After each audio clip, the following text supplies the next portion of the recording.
Hi മക്കളെ, എല്ലാവർക്കും സുഖം തന്നെയല്ലേ? ക്ലാസ് 10 CBSE ഫിസിക്സ് പഠിക്കുന്ന ഓരോ മക്കളെയും കുഴപ്പിക്കുന്ന ഒരു ഫാക്ടർ എന്ന് പറഞ്ഞാൽ ന്യൂമറിക്കൽസ് ആണ് അല്ലേ. എത്ര തന്നെ ഈ ന്യൂമറിക്കൽസ് ചെയ്ത് നോക്കിയാലും പലർക്കും ഒരു കോൺഫിഡൻസ് കിട്ടാത്തൊരു പ്രശ്നമുണ്ട്.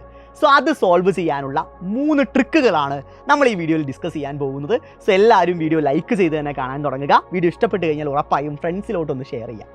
ഒന്നാമത്തെ ട്രിക്ക് എന്ന് പറഞ്ഞാൽ നിങ്ങൾക്ക് എല്ലാവർക്കും അറിയാം, നമുക്ക് ഏറ്റവും കൂടുതൽ ന്യൂമറിക്കൽസ് വരുന്നത് 2 ചാപ്റ്റേഴ്സിൽ നിന്നാണ്. ഒന്നാമത്തെ ചാപ്റ്റർ എന്ന് പറഞ്ഞാൽ നമ്മുടെ സ്വന്തം ലൈറ്റ് റിഫ്ലക്ഷൻ ആൻഡ് റിഫ്രാക്ഷൻ. അടുത്ത ചാപ്റ്റർ എന്ന് പറഞ്ഞാൽ ഇലക്ട്രിസിറ്റി.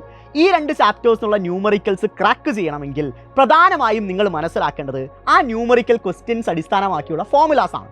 ഈ ഫോർമുലാസ് നിങ്ങളെ പലപ്പോഴും കൺഫ്യൂസ് ചെയ്യിപ്പിക്കാറുണ്ട്. ഇപ്പോൾ ലൈറ്റ് ഓറിയൻറ്റഡ് ആയി ന്യൂമറിക്കൽ അപ്രോച്ച് ചെയ്യുമ്പോൾ നമ്മുടെ മിറർ ഫോർമുലയും ലെൻസസ് ഫോർമുലയും നിങ്ങളെ കൺഫ്യൂസ് ചെയ്യിപ്പിക്കാം. മാഗ്നിഫിക്കേഷൻ്റെ കേസിലും ഇതേ കൺഫ്യൂഷൻ നിങ്ങൾക്ക് വരാം. സോ അതൊക്കെ സോൾവ് ചെയ്യാനുള്ള എളുപ്പ വഴി എന്ന് പറഞ്ഞാൽ നിങ്ങൾ ഈ ഫോർമുലാസ് എല്ലാം ഒരു A4 ഷീറ്റിൽ എഴുതി വെച്ച് നിങ്ങളുടെ സ്റ്റഡി ടേബിളിന് മുകളിൽ ഒന്ന് ഒട്ടിച്ച് വെക്കുക. എല്ലാ ദിവസവും നമ്മൾ ആ ഫോർമുലാസ് കാണുമ്പോൾ ഒരിക്കലും നിങ്ങൾക്കതിൽ കൺഫ്യൂഷനും വരില്ല, നിങ്ങൾ ഒരു കാലത്തും അത് മറന്നും പോവില്ല.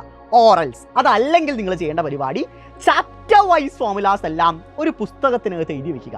എന്നിട്ട് അത് ഇടയ്ക്കിടയ്ക്ക് ഒന്ന് ബ്രഷപ്പ് ചെയ്യുക. അതായത് ആദ്യം നമ്മുടെ ലൈറ്റ് ഓറിയൻറ്റഡ് ആയ ഫോർമുലാസ് ആണെങ്കിൽ അതൊരു പേജിനകത്ത് കൃത്യമായിട്ട് തന്നെ എഴുതി വെക്കുക.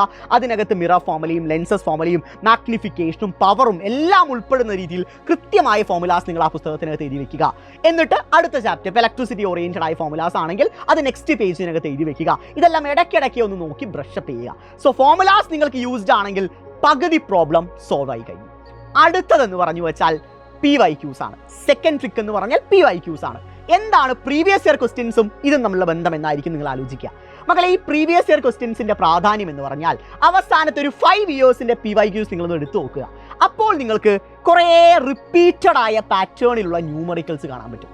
ഞാൻ ഒരിക്കലും അതേ ചോദ്യം വാല്യൂ പോലും മാറാതെ ഇനി നിങ്ങൾക്ക് വരാൻ പോകുന്ന ബോർഡ് എക്സാമിൽ ചോദിക്കുമെന്നല്ല പറയുന്നത്, മറിച്ച് സിമിലർ പാറ്റേൺ ഓഫ് ക്വസ്റ്റ്യൻസ് തന്നെയാണ് നിങ്ങൾക്ക് റിപ്പീറ്റ് ചെയ്ത് ചോദിക്കാൻ പോകുന്നത്.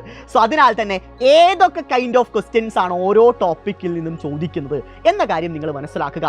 അതിന് ഏറ്റവും കുറഞ്ഞത് ഒരു 5 വർഷത്തെ പ്രീവിയസ് ഇയർ ക്വസ്റ്റ്യൻസ് എല്ലാം കംപ്ലീറ്റ്ലി നിങ്ങൾ ഓരോരുത്തരും സോൾവ് ചെയ്തിരിക്കണം. അത് എല്ലാ ചാപ്റ്റേഴ്സിലുള്ള ക്വസ്റ്റ്യൻസും നിങ്ങൾ കൃത്യമായി തന്നെ പ്രധാനമായും ന്യൂമറിക്കൽസ് നിങ്ങൾ സോൾവ് ചെയ്തിരിക്കണം. അതിനകത്ത് ഒരു കോംപ്രമൈസും വരുത്തരുത്. മൂന്നാമത്തെ കാര്യം, തേർഡ് ട്രിക്ക്, അതാണ് നമ്മുടെ സ്വന്തം റിവിഷൻ എന്ന് പറയുന്നത്. പ്രാക്ടീസ് മേക്ക് പെർഫെക്റ്റ് എന്നല്ലേ പറയുക. അതായത് നമുക്കെല്ലാവർക്കും അറിയാം, ഒരു തിയറി പഠിക്കുന്ന പോലെ ഒരിക്കലും നമുക്കൊരു ന്യൂമറിക്കൽ പഠിക്കാൻ പറ്റില്ല.